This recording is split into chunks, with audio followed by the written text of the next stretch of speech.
right, let's do that. All right. Got a list longer than Taylor Swift. That's how it goes around here. It's okay. Good evening, everybody. Kim is ready in the BevCam booth. Thank you, Kim, to make sure that we are streaming and appearing on cable channel 6. And so I'm going to run through the agenda before I officially call the meeting to order, and then we'll be ready to go. So this evening we have one citizen speaker who we'll be starting off with, who signed up with the city clerk before 9:30 this morning. We have several public hearings beginning at 7:15, and as folks know from watching or from following along, we do have to pause whatever else we're doing to open those at their legally posted times. And those who may be here to speak in any one of those public hearings can sign up to speak on the sheets in front of the city clerk at any point up and through the time of that public hearing. And we'll take speakers in the order they are signed up. Then we have just some routine business. We'll take a break for some committee work, and then we'll come back to wrap everything up. So with that, I'll officially call to order this regular meeting of the Beverly City Council, Monday, October 2nd, 2023, 7 o'clock p.m. Ms. Kent, will you please call the roll? Bowen. Here. Crowley. Here. Feldman. Here. Hausman. Here. Rand. Here. Rotundo. Here. St. Hilaire. Here. Sweeney. Here. And Flowers. I am here. Thank you, Ms. Kent. Councilor Hausman, if you would lead us in the Pledge of Allegiance, and I'd ask that we all remain standing for a moment of silence for Phil Bouchard, who was a former Beverly police officer and Beverly police chief. I pledge allegiance to the flag of the United States of America and to the republic for which it stands, one nation, under God, indivisible, with liberty and justice for all.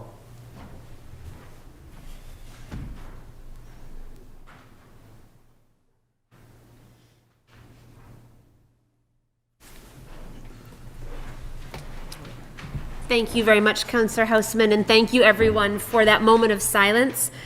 Phil Bouchard died on September 24th of this year. He was a veteran of 32 years with the Beverly Police Department, did retire from the department as chief. He also is a veteran. He served in the U.S. Navy. So our condolences to his family and to his friends and all those who knew him, and thank you to his family for sharing him with the city for all those years of service as well.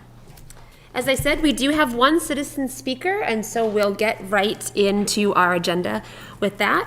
Ann Gavin is signed up to speak, and Ms. Gavin, you can come on over to the podium. Councilor Rotundo, would you mind helping us out just by keeping time? Of course. The way that, I'm sure you already know this, but I like to just share so that everyone watching will know. Citizen speakers have up to 5 minutes to address the council.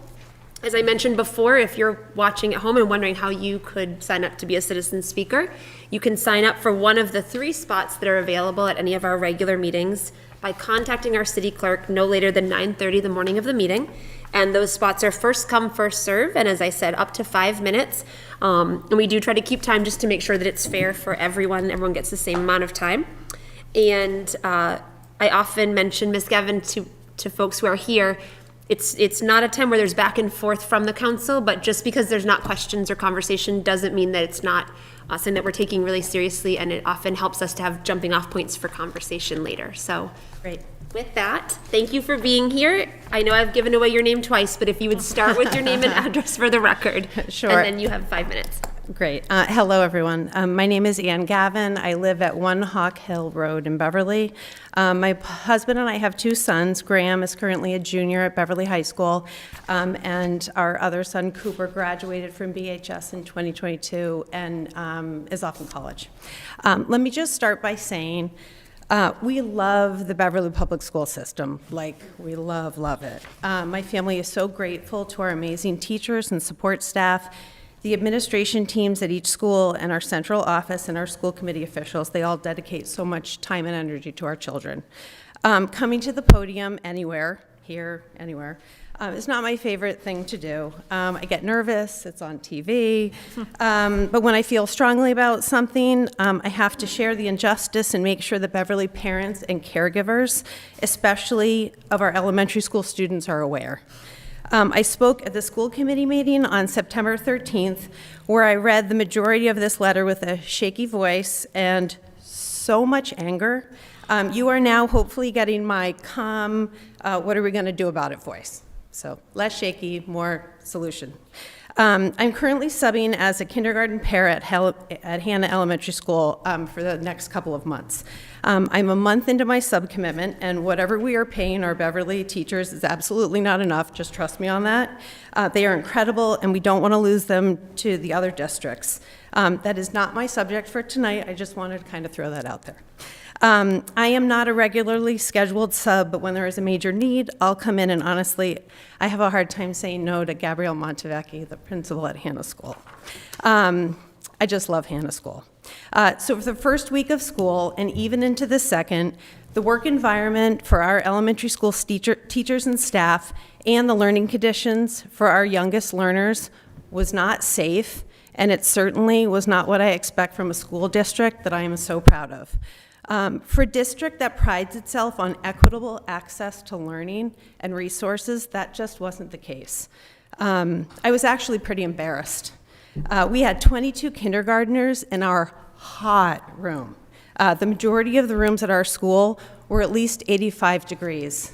We documented it. For 6 hours each day, they were 85 degrees. If I had not experienced it, I actually wouldn't have believed it. And for any of you in this room who were not assigned to a hot room for 6 hours, you can't possibly understand it. I wouldn't have. I couldn't have. We spent the entire day just dripping with sweat, just wet and feeling dehydrated and sick, all of this while keeping a brave, smiley face for our new students. It was exhausting. Like draining the life out of you exhausting. Each day I thought, what on earth did I sign up for? I'm subbing. And by the end of school on that Friday, I was just feeling so sick, so drained, and so angry about the whole ordeal. Just infuriated. Those wonderful teachers and staff just grin and bear it because they always put the kids first. Well, what about them? That's why I'm here. I'm here to tell you that it's not okay, and someone needs to advocate for change and continuing the conversation and discussion. I really hope that will be Mayor Cahill, our elected school committee members, and our elected city council members. Remember, these were the first 3 days of public school for our little kindergartners. You know, learning about their environment, their new classroom, lining up, the schedule, making friends and playing together. There were definitely those things, but also sweating all day, literally dripping.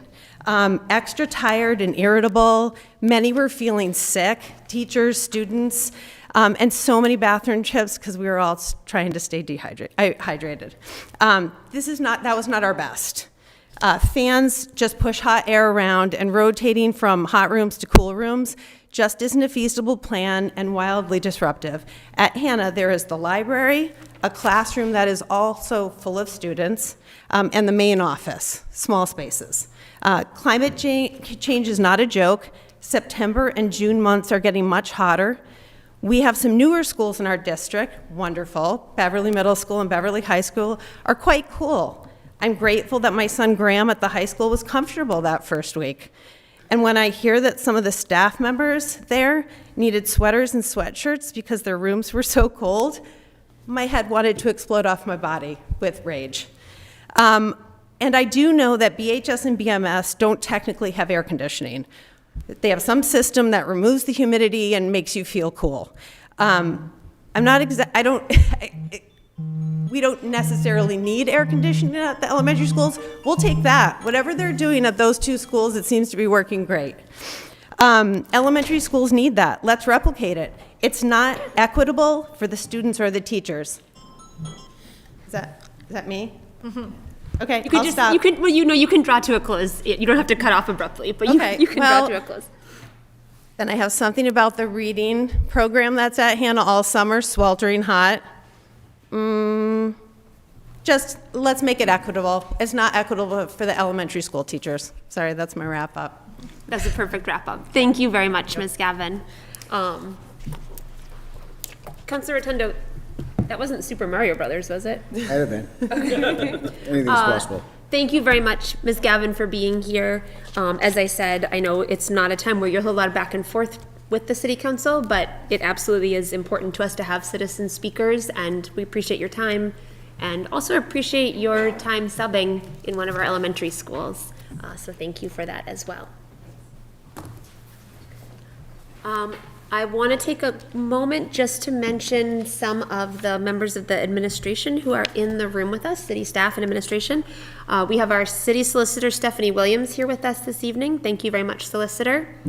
Our assistant solicitors, Jesse Dole and Beth Oldmixon. Thank you both for being here. Our planning director, Darlene Nguyen, is here. Thank you very much, Ms. Nguyen. Our airport manager, Gabriel Hannafin, is here. Thank you very much for being here. And I think I just saw finance director Bryant Ailes. Oh, you're right there. Thank you very much, Mr. Ailes, for being here with us.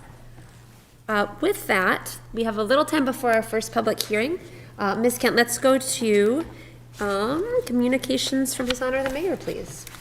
Order number 244, Dear Honorable City Council, I am pleased to inform you that the City of Beverly has been awarded a $39,000 recycling dividends program grant through the Sustainability Materials Recovery Program from the Mass Department of Environmental Protection, Bureau of Air and Waste.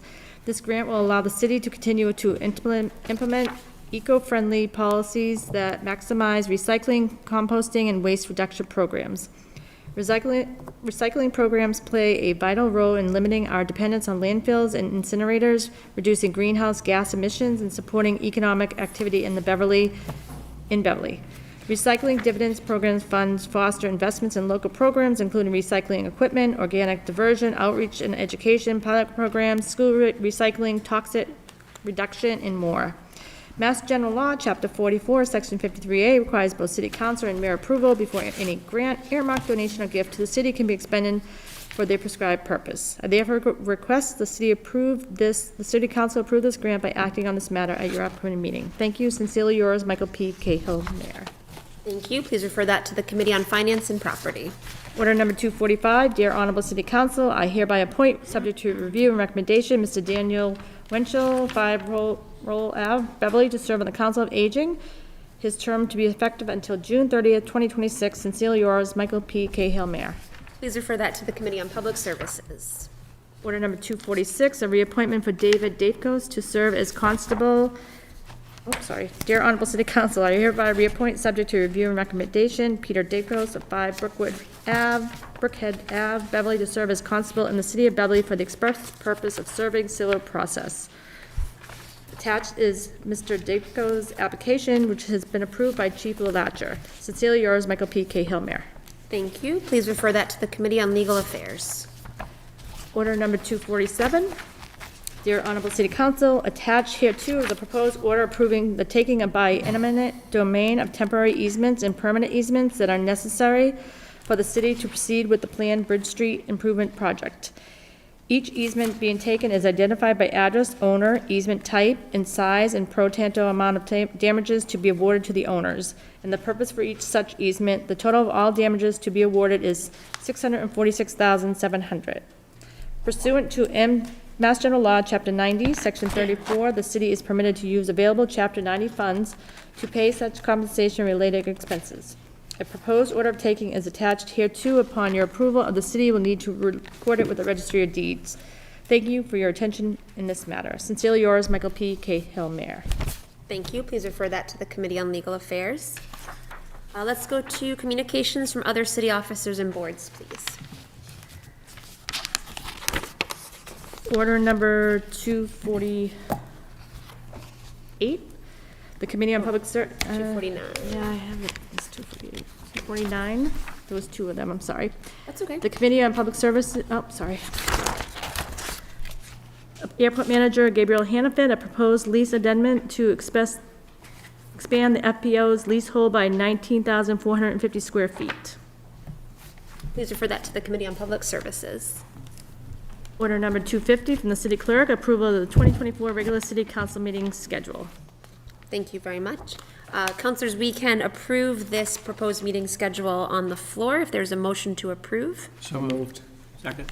All those in favor? Aye. Thank you. That carries 9-0. Thank you very much, Ms. Kent, for putting that together for us as well. I'm sorry. No, your turn. I think that brings us right to 7:15. So we will pause for a moment so that we can open our first posted public hearing. I also want to circle back something that I meant to say to our citizen speaker, Ms. Gavin. If you would like to send your full letter to the city clerk, she can also distribute that to the members of the council if you'd like to send that in writing to us as well. Thank you.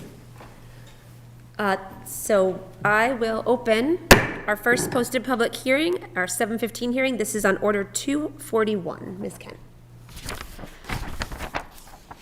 Order 241, order that the City Council of the City of Beverly hold a public hearing on Monday, October 2nd, 2023 at 7:15 PM at 191 Cabot Street, 3rd floor, Council Chambers, live on BevCam relative to National Grid Plan 307-56481, Elliott Street, to install one SO pole on Elliott Street beginning at a point approximately 46 feet northwest of the center line of the intersection of County Way. Install one SO stub pole and stub guy on the northwest corner of the intersection between County Way and Elliott Street. And this was in the newspaper on September 22nd. Thank you very much, Ms. Kent. Do we have a representative from National Grid? I don't see anybody. We do not. Oh. All right. Can I motion to move to hold this order then? Or You hold this can. and continue the public hearing? Yes. Thank you. Let's propose to continue it to our next meeting. Is that, Councilor Rotundo, can I ask, would Yes. you be comfortable amending your? Amend my order to continue this to the next meeting, which is, October thank 16th? you, 16th. Do we have any posted public hearings yet? Ms. Kent? Don't think so. 7:15? 7:15 sounds perfect. So my proposal is to continue this public hearing to October 16th at 7:15. Councilor Rander, are you still willing to second that? Okay. Yes. Any further discussion? All those in favor? Aye. Thank you very much. So we'll continue that on October 16th at 7:15 PM. And we'll follow up with National Grid. I know our city clerk always does, but we'll find out what happened here. We have a couple minutes till our next hearing, and I will mention anyone who's here to speak either in the 7:20 public hearing, although I will mention that that's also a National Grid hearing, so hopefully we'll have someone come in the meantime. However, there's also a 7:30 hearing on the Community Preservation Committee's proposed CPA budget. So anyone here to speak in either of those can come up at any time and add your name to the list of speakers. Ms. Kent, let's return to communications, applications, and petitions, please. Order number 251, Department of Environmental Protection regarding an adoption of a new regulation from Mass DEP. I would entertain a motion to receive that and place it on file. So moved. Second. Any further discussion? Councilor Bowen. Thank you. I just wanted to sort of float the idea, if this is being compiled for the first time in the city, it might be an interesting report to also see as a council and think about the sustainability outcomes that we might be looking for as a city and think about using that as another data point. Thank you very much, Councilor Bowen. That's a great point for our future conversations, and also work with our sustainability director as well. Any further discussion? So all those in favor of receiving and placing on file for our future reference? Aye. Thank you. That carries 9-0. Order number 248, notice availability, former Varian Facilities Site, 150 Sawyer Road. I would entertain a motion to receive that and place it on file as well. Second. Any further discussion? All those in favor? Aye. Thank you. That carries 9-0, and we'll receive that and place it on file. That brings us to unfinished business from a previous meeting. The first of those items is Order 282 of 2022. Councilor Bowen, this is your letter regarding accessory dwelling units, and I'll just check in with you as I have been. It's your intention still to have this remain before us until we complete that process that we're in with the proposed ADU ordinance. Yes, and probably a good reminder that the conversation is continuing with the planning board, I believe tomorrow. Peeking at the planning board, folks come back. Yes. For people who want to follow along where that actual proposed ordinance is, because it no longer shows up in At our this time, packet. yep. Yep. Great point. And then we'll have a recommendation back from the planning board, and we'll be able to continue our conversation. So we'll keep Order 282 of 2022 here. Thank you, Councilor Bowen, for your work on that. The other is Order 183. This is, I'm sort of stepping on your toes. That's okay, you can stop. Okay. A request, this is a response from Parking and Traffic to Councilor Rand's earlier proposal, some questions about parking downtown, and so Let's refer 183 back to legal affairs, please, Ms. Kent. That brings us to 7:20. We'll open our posted public hearing on Order 242, posted for 7:20 PM. Order number 242, the City of Beverly ordered that the City Council of the City of Beverly hold a public hearing on Monday, October 2nd, 2023 at 7:20 PM at 191 Cabot Street, 3rd floor, Council Chambers, live stream on BevCam, relative to a National Grid Plan 307-56481 County Way to install one JO pole on County Way beginning at a point approximately 42 feet southwest of the center line of the intersection of Northern Ave. Install a new pole and anchor on the intersection of Northern Ave and County Way. And this was in the newspaper on September 22nd. Thank you very much, Ms. Kent. I don't see that National Grid has arrived in the last couple minutes. Something I should have clarified about the first one, was anyone here from the public hoping to speak in the public hearing at 7:20 on Order 242 for National Grid? Yes, I'm here with Ms. Jane Moynihan. She lives right at 14 County Way, which is where that intersection. Okay. Oh, if you, would you like to come to the podium, even though National Grid's not here? Not really.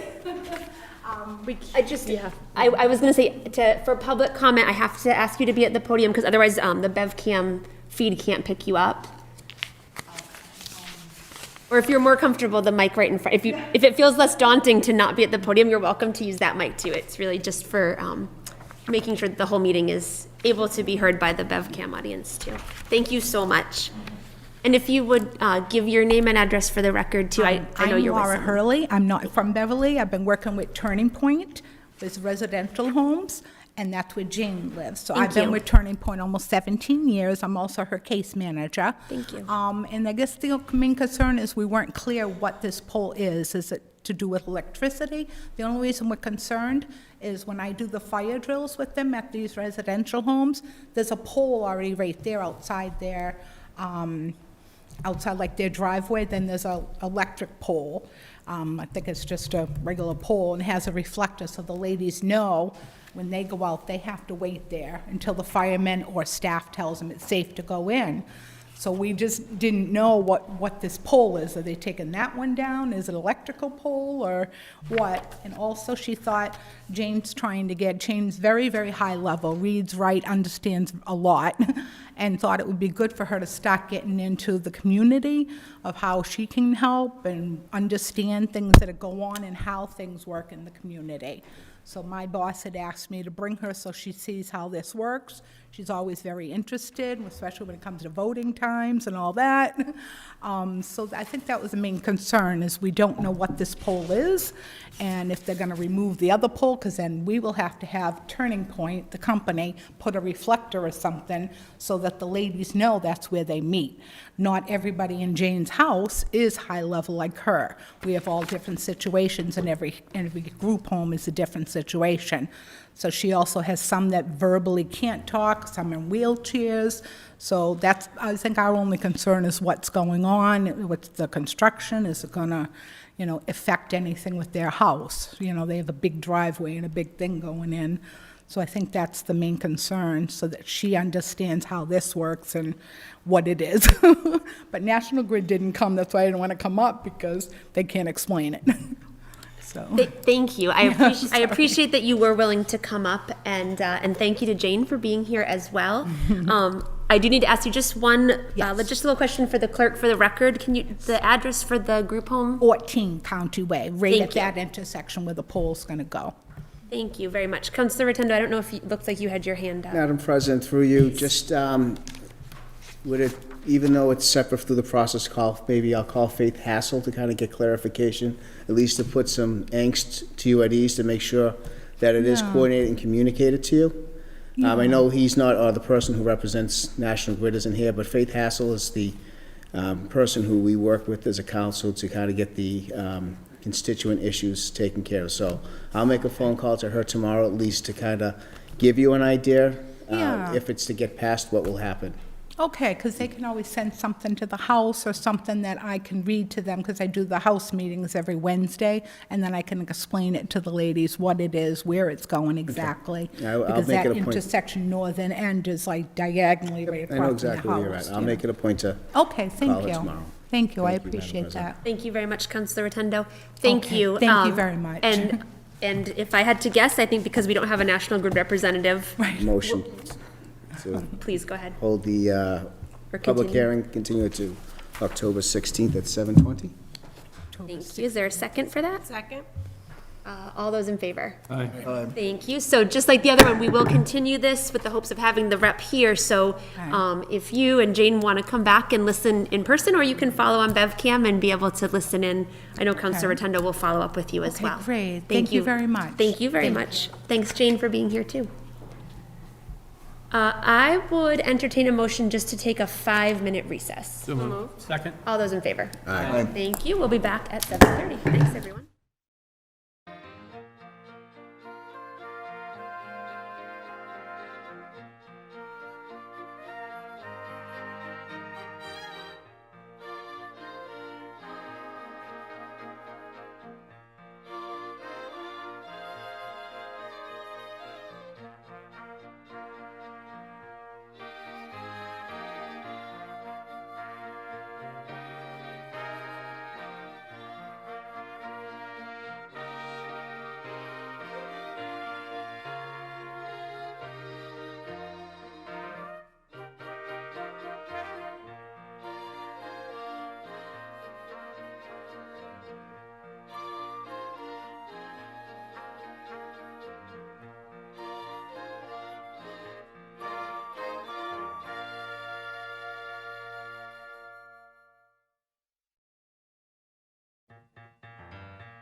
Thank you very much, everyone. We're back from a brief recess, and it is 7:30, and so with that, we'll call to order our posted public hearing posted for 7:30. This is on order 237. Ms. Kent.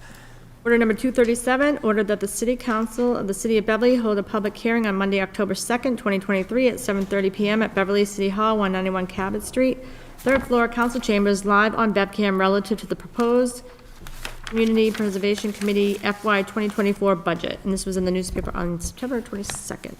Thank you very much, Ms. Kent. I will take a moment to mention before we begin conversation, there is a sign-up sheet for public speakers for this public hearing on Order 237, the proposed FY 2024 budget from the Community Preservation Committee. So anyone from the public who is here and hoping to speak in this public hearing can come up and sign up on the sheet in front of the clerk at any point, and we'll take speakers in the order that they are signed up. But we will begin. We do have our CPC Chair, Derek Beckwith, is here. Thank you very much. And as I mentioned earlier, our Planning Director, Darlene Nguyen. And so thank you both for being here. Ms. Nguyen, would you like to get us started? And then Mr. Beckwith, I understand you're here for any questions as well. Sure. Thank you very much, Madam President. So as the letter explained from dated September 11th, the Community Preservation Committee, in consultation with the Finance Director, much thanks to the Finance Director, has developed an annual budget, which we do every year. This is round 11, so this is the 11th year of having the CPA funds to use for the city's benefit. The total budgeted revenue for this year, FY '24, would be $1,218,000, $375,000. Did I say that right? No, 1.2 million. There we go. That's based on a little over 1 million from the local surcharge, and then a 20% estimated state match of 198,000. And so, if you recall from prior years, and for the public's benefit, there are 3 buckets of 10% allocated to each of those, to historic resources, to community housing, and to the open space reserve, and those are each 121,000. In addition, there is the general budget, which any of those, that can also be spent for any of those purposes as well. Just that we have to set aside at a minimum 10% for those 3 buckets. And then there is an administrative budget. The CPC recently voted to increase that from 3% to 5% in order to support staffing functions for the CPC potentially, which is something that they're exploring currently, whether it be a stipend or a part-time position or something in order to help assist the CPC managing its functions. So we're still investigating how that would work, but they did allocate the 5% this year, which is the max that they can allow. So I think with that, we can take questions. Thank you very much, Ms. Nguyen. Mr. Beckwith, anything you wanted to add? I couldn't tell if you were moving in that direction. No, Darlene did an outstanding job, as always, describing it. So if there are any questions about the budget or, that. Thank you very much. Councilor Rotundo, I see your hand. Thank you, Madam President. Just a question with the administrative piece. I know you're investigating support staff, and you've increased it to 5. Let's say hypothetically you don't find something. Does that money revert back to the general budget, or does that stay in the administrative line item? So the other piece of the funds can go backwards, but does that get held and carried over? I believe that money goes back into the general funds for use for the CPC the next year. This year we actually have money left over from last year that we're able to add to the budget allotment for this year. So there's actually more monies available for projects this year than the line item that's identified here. So. Thank you, Madam President. Thank you, Councilor Rotundo. Other questions from the City Council on the proposed budget itself? Councilor Bowen. Thank you. I also just had a question on the administrative staffing goals and whether the thought was to put more funding towards existing staff, to find additional staff, how that might be structured. And I did see the City of Framingham just posted a position for a Community Preservation Commission coordinator, and so I wondered if that sort of role is what you're thinking about, or... That's what it might look like. What we're looking at right now is not having a full-time dedicated position to it, but to help augment someone else's who's on the team, whether, through a stipend or, covering part of the salary. I mean, that's the administrative side that we don't have the expertise in. But what we do, the reason we increased it was because we wanted to be able to support the idea of increased focus on things like project site visits or project completion, signage, the administrative tracking of budgets, the administrative tracking of the memorandums of understanding, to identify problems in advance rather than having organizations faced with last-minute scrambling for extensions. A lot of the things that we face on an ongoing way, could be addressed if we had a little bit more staffing support. And we understand the constraints of the planning staff as it is right now. So as we were looking at it, we really felt that it would be a fair thing for the CPC to put a little something in that to make it, more doable, from the administration side. Thank you, Counselor. Thank you, Mr. Beckwith. Counselor Sweeney, I saw your hand. Yes, thank you, Madam President. Thank you, Mr. Beckwith. You answered most of my questions already in response to Councilor Bowen's question. The one question I do have for Ms. Nguyen to clarify what the future arrangement will be in terms of how this work is divided. Is the plan that an existing member of your staff would be taking on these responsibilities and then would be receiving the stipend, or do you hope to expand your staff capacity? I know you've also had a good amount of turnover, so what is the end goal if this budget's passed as proposed in terms of who on your staff will take these responsibilities on? The CPC is still working to define the job description, part of that, and we're working to understand what prior staffing commitments have been. So the two people who have really spent the bulk of time staffing the CPC no longer work at the city, so I'm trying to gauge from them. And we're still trying to determine whether we can accommodate that with a stipend to an existing staff person now that we are fully staffed, and figuring out how we can arrange that, or whether it requires a level of effort like a new part-time staff person. So we're still evaluating it, and the CPC is still kind of hashing out what their perspective is and thoughts on it, and we'll talk with the administration about it as well. Okay, thank you. Thank you very much, Counselor Sweeney.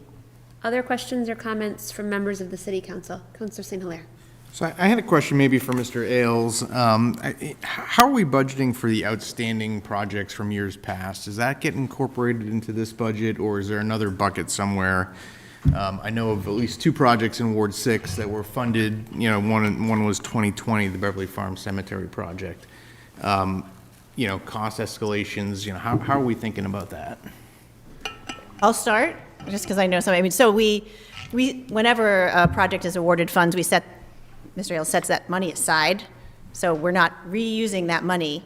There are about a dozen projects that are outstanding and still that are getting, as Mr. Beckwith mentioned, project extensions, MOU extensions. There's nothing that precludes the CPC from extending those. In events that costs have escalated, there are times when projects have come back for a modification to their grant agreement to cover additional costs. Some of our housing projects in particular have needed to do that. That's not a guarantee that they'll get that additional funding. They've also looked in other places to find additional funding. So generally, we hold that money. We don't give it away to somebody else. And then if you don't spend all your money, it goes back into the general reserve once the project is completed. Into the CPC General Reserve? Yes. Yes. It goes back to where it was funded from. Yes, so if it came out of historic preservation, it'll go back into historic preservation, and Mr. Ailes has a very detailed spreadsheet that tracks where all the projects are allocated from. And so do you have a total fund balance as well, then? Yeah, I have that. So of available money? Yes. Yeah, I will say we've awarded over 8.9 million, just throw that out there, but the available fund balance for 11 is 2.2 million. So practically 2.3. With this including this. So an extra $1 million, because there were fewer projects awarded last year, or a lower dollar amount awarded last year. So we've got leftover money that we can use this year. Thank you. All set, Counselor? Yes. Thank you, Counselor St. Hilaire. Thank you, Ms. Nguyen. Thank you, Mr. Ailes, for being at the ready.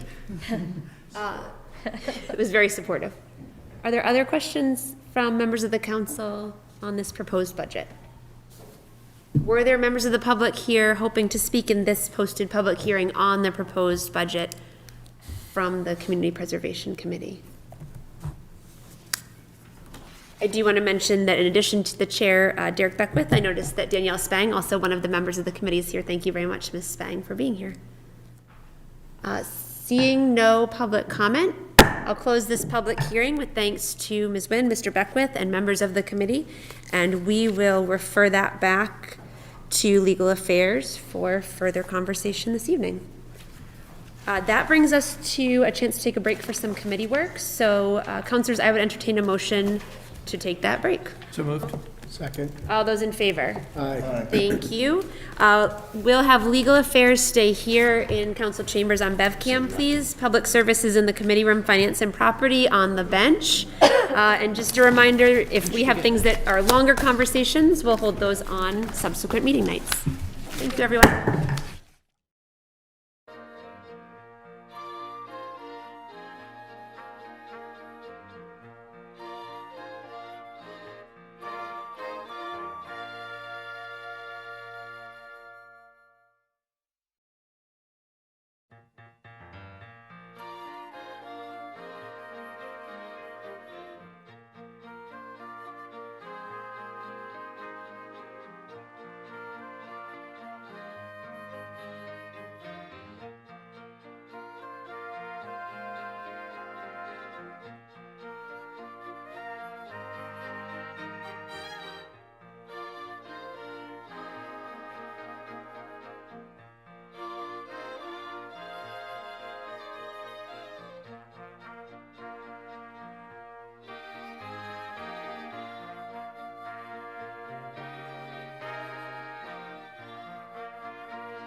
Go. We're good.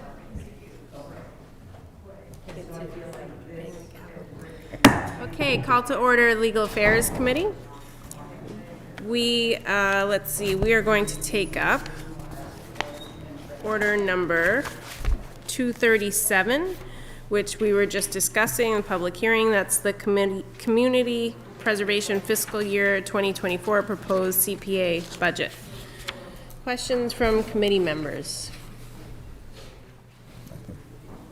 Counselor Sweeney? Nope, I No? asked my questions already. Any other comments from the planning director Nguyen or Chairman Beckwith? No, If they okay. want us to ask them more questions, you know, we can make them up. I guess I have one question just about the sort of advertising of your process. I'm wondering if I know there were fewer projects proposed last year. I'm wondering if that's related to sort of how people learn about projects, or just Well, the general fatigue people might be feeling at putting projects together. We had 2 or 3 projects actually withdraw last year. Okay. So that was part of it being down. We also had another project drop in scope, the Birch Plains pickleball court actually dropped in scale from 200 and something thousand to $40,200.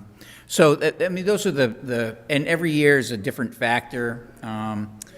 But our process is we do an annual hearing, public meeting, where we pull together, and this year was the highest attendance of of any of the ones I participated in for the last 4 years. We had 35 members of the public. We had several different very active community organizations from the city that normally haven't come. We've had a lot of interest in a variety of projects we hadn't heard of before. But we advertised for that. We publicized it on the website. The administration did a great job of getting a press release out that was covered by the Salem News and the Beverly Patch, and we all were sending out, information to people. So we had a very good attendance, and it's like anything else. It's tough sometimes to get a lot of people, but we had a really great attendance, and I think that we're crossing our fingers that next week we'll have a lot of pre-applications come in. Our process is already underway, so. Very exciting. Thank you. Sounds like, you'll have your work cut out for you after Hopefully. a successful public process leading up to it. Any other questions from committee members?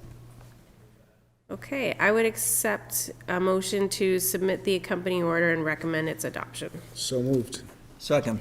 Those in favor? Aye. Aye. Motion passes. Thank you very much. Thank you.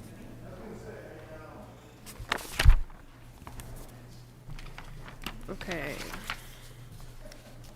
Order number 247, a proposed order approving the taking by eminent domain of temporary and permanent easements that are necessary for the city to proceed with the planned Bridge Street Improvement Project. And this is in your neighborhood, Councilor Rotundo. And I see our Commissioner Collins is here. I'm guessing that's why you're here.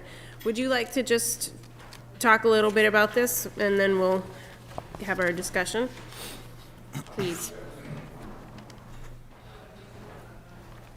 Sure. Thanks for having me here tonight. This is part of the Bridge Street reconstruction project as proposed under the Transportation Improvement Plan by the Commonwealth. And the way these projects always proceed, as they have for all of our projects, which include the 1A project in the past and going even further back, Route 62 and the northern piece of 1A from up Enon Street and whatnot. The city is on the hook for the design and the permitting of the project.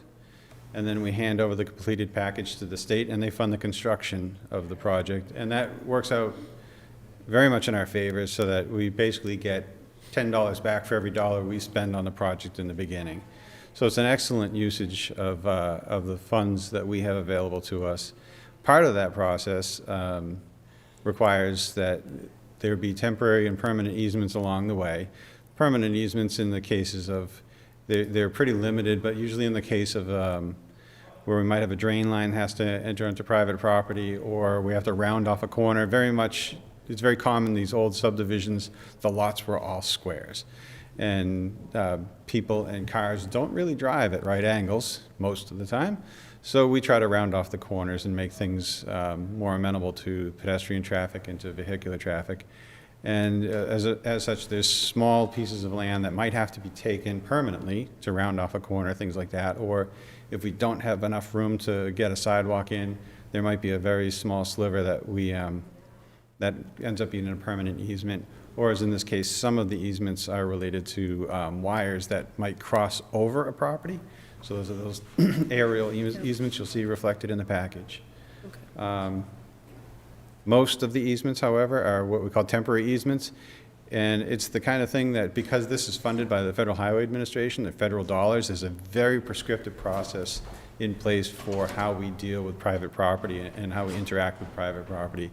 If it was just the city of Beverly doing a project on any street in Beverly, when we rip up the sidewalk, I think everybody understands that we have to tie the sidewalk back into your driveway and walkway. And we just do that, and we make nice with the yard at the edge there. But because of this process, because it's so prescriptive, we have to actually get an easement from the property owner to go onto the private property to actually put the loam and tie the driveway and all that stuff back in. That easement's only good for 3 years, and that allows us to proceed with the project. In this case here, the project was just recently advertised, and we're under a very short timeline to get this. This is the final step in a very long and very detailed process where the staff in the engineering department has knocked on every single door along the right-of-way and explained this process to every single homeowner along the right-of-way. Been numerous communications with them to try to explain this process to everyone involved so that everyone's clear about what's happening. And this is the final step in the process where all of these easements have been made as small as possible. And again, the vast majority are temporary easements that have no long-term impact on the homeowner. It's just that the Federal Highway Administration requires us to get permission to step foot onto the private property to make the transition between the project and the private property. So, Thank you. Thanks for all your work on that, and even just getting Bridge Street on the transportation improvement program is amazing. It takes Yeah. patience Yeah, and it was, perseverance, so.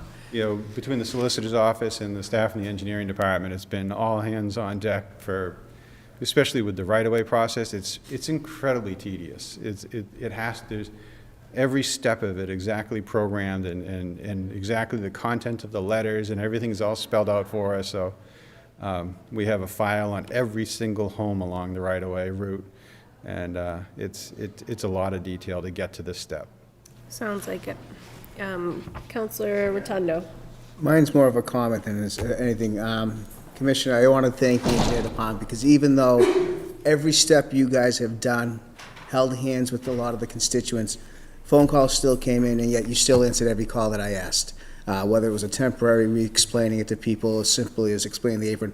I think I've gotten a better answer and lesson on, with the Bridge Street project, on any major project that's going to go on, and understand. So I do want to really thank you and the engineer department for really, truly walking me through a lot of the steps of these. Yeah, if you don't, you know, it can be scary for the homeowners that we interact with. They don't quite understand what we're doing, because we're not, you know, this is a good thing for you generally. You know, this won't have any long-term impacts on it. And even the takings are really minor, and they don't materially impact most lots. So we try to keep things to an absolute minimum, because that's not good for us either.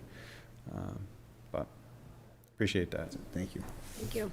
Counselor Sweeney? Thank you, Madam Chair, and thank you, Commissioner Collins, for the description of the work that you and your team have been putting into this project. To your point, it's certainly a benefit to the city to be able to line up millions of federal dollars through the TIP program to get this work done, even though the city has to front the design and the permitting costs. And so I appreciate that. I also had the chance to talk to Mr. Barber this morning, who gave me the rundown about the federal requirements that you touched on in your points. I do have some comments on how we're proposing to finance these takings, and I'll lay my comments out, maybe seek some feedback from either yourself or the mayor or Mr. Ailes. So I guess my concern is that, and I understand this funding had essentially been siloed out within the roads and sidewalks funding for quite some time, and that this wasn't a decision made recently, but that my main concern is that we're putting a big chunk of our Chapter 90 funding that could otherwise be used on other road and sidewalk repairs that we as councilors hear a lot about from our constituents towards the purchase price of these takings. And so while I understand that we as a city are putting up, you know, collectively, I think it's around $1.5 million, maybe it's a little more between this and the design costs to get a $15 million or so return on the work, and that certainly that trade-off makes sense. My concern is that we're taking money from the Chapter 90 funding within the road and sidewalk funds as opposed to looking to free cash or another source of funding that would certainly mean that we couldn't spend on other projects that we may have otherwise lined up potential free cash usage for, but that would preserve the roughly $4 million or so between the city's $2.7 million appropriation and the roughly $1.5 million, a little less, that we get from the state and Chapter 90 funds for road and sidewalk funding.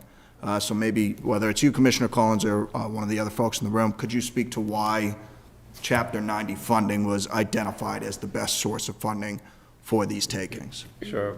Within the paving budget, so-called, what the council appropriates or any grants we might take in, or the Chapter 90 money, we generally look at that all the same, you know, but it doesn't, a street paved with Chapter 90 isn't any different than any other street. So we start off with that premise. this money is exactly what Chapter 90 is for. This is what you can do with it. And really, while it may not be the... Excuse me one moment, just to call to order Committee of the Whole. Thank you. While it might not be the most intriguing expenditure, you know, the most dynamic expenditure of funds, it is really no different than foundational work for this road project. You know, this is money that's going directly into rebuilding Bridge Street in Beverly. So if we didn't use this money, we would not get that. You know, it's right now, it's estimated to be about a $12.5 million project, but it's out to bid right now. Sneaky suspicion, like every other bid that's open in the last 3 or 4 years, is not going to come in at $12.5 million. So we'll get, you know, a significant return on our investment. So I really do think this is a worthwhile expenditure from whatever source. And we know from years past that if there is free cash available, the administration and the council have been very supportive about trying to give us extra dollars anywhere it's available. So, at least in my opinion, this is exactly what this doesn't happen that often. These TIP projects don't happen that often, and we spread it out over multiple fiscal years. The design phase. So our total investment is about 1.3, 1.4 right now from the city, from our contribution to the project, and that's between the actual engineering work, the appraisals, and the payout of the right-of-way acquisitions tonight. And you know, that's that was spread out over I think at least 3 or 4 different fiscal years to try to not impact any one particular paving year massively, because it does, it does at the end of the day. There's, it doesn't make a road black. But I do think that, it's a critical expenditure, because without it, we don't get Bridge Street. Bridge Street still needs to be done. There's still millions of dollars worth of sidewalk work out there that needs to be done, and millions of dollars of paving that needs to be done, even if we did it ourselves through our normal paving process. Instead, we're getting it rebuilt completely with all the fixings, ADA bike lanes, everything will be brand new. And the road base will be completely brand new in ways that we can't really afford to do with our existing budget. So I would argue that this is exactly what it's for. Okay, thank you. I appreciate that response. Anything else, Councilor Sweeney? No, I guess I'll just leave it at that. I appreciate the detail and do still have a concern about the overall amount of funding that goes towards the traditional road and sidewalk paving. But given the explanation, I understand why You the can city give us more, we'll take it. administration. Yeah, something we've talked about multiple times, and it's not going to be solved overnight. But Understood. to your point, I appreciate that we're able to do this leveraging state and federal dollars. Yeah, Big opportunity. we all want to be able to pave every street in the city of Beverly right now, but there's a lot standing between us and that goal. Any other questions, Councilor Rotundo? I am good for now. I just expect more phone calls, because even though it's, as you said, the road has to get worse before it gets better, and as the construction period starts, there'll be a lot of disruption. Hopefully, the communication remains the same as you have been in the past. Absolutely. So I appreciate that. We're hoping, as, I don't remember what your role was during the 1A project. I don't remember that far back, but we had a really great team at the state and at the contractor level who were, construction is just solving the next problem. There's always problems. There's never construction without problems.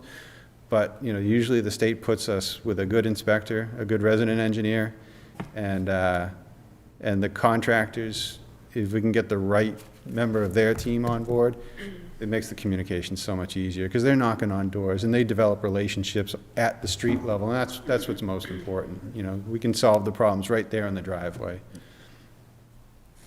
Thank you. Thank you. Good comment. If there are no more questions, I would accept a motion to submit the accompanying order and recommend its adoption. So moved. Second. Those in favor? Aye. Motion passes. Thank you. And that is all we're going to take up this evening. on legal affairs. We're gonna hold this order number 183, just keep it on our agenda for discussion at future legal affairs committee meetings. You know what, it's not on my, it wasn't in front of my, let me ask, Ms. Kent, can I ask you a question? Order number 246, it just was still, it's not in, it was still in the folder, I just wanted to kind of confirm. It's a reappointment. That just came on, that has to wait. It has to wait. Okay, all right, got it, yeah. So we'll keep that in there. Okay, I would accept a motion to adjourn committee of the whole, please. So moved. Second. Those in favor? Aye. And motion to adjourn legal affairs committee. Legal affairs committee? So Shall we? moved. Okay. It's okay. Second, yes? Gotcha. Those in favor? Aye. Aye, okay, we are adjourned. Thank you.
All right, let's do it then.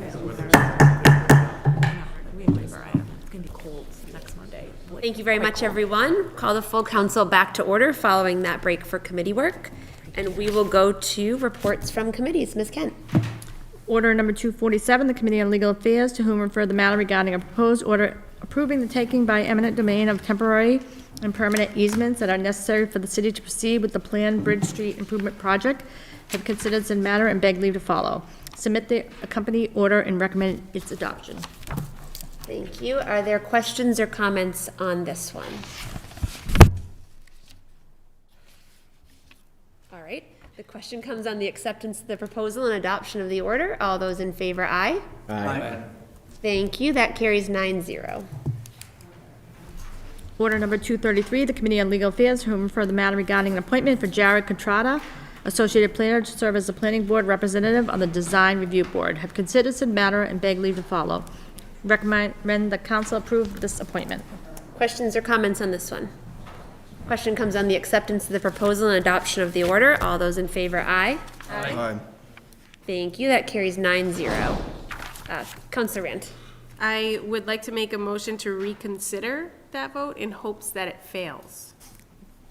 So Counselor Rand is making a motion to reconsider the vote on Order 233. This is an appointment in the hopes that it fails, which would allow for the appointee to, if counselors are confident about your approval, I would allow for that person to be appointed sooner than the 72-hour hold, which went into effect with our changes to the charter today. So this is a motion to reconsider. Is there a second? Second. Any further discussion? Could I just get further clarification You can. on the Yes.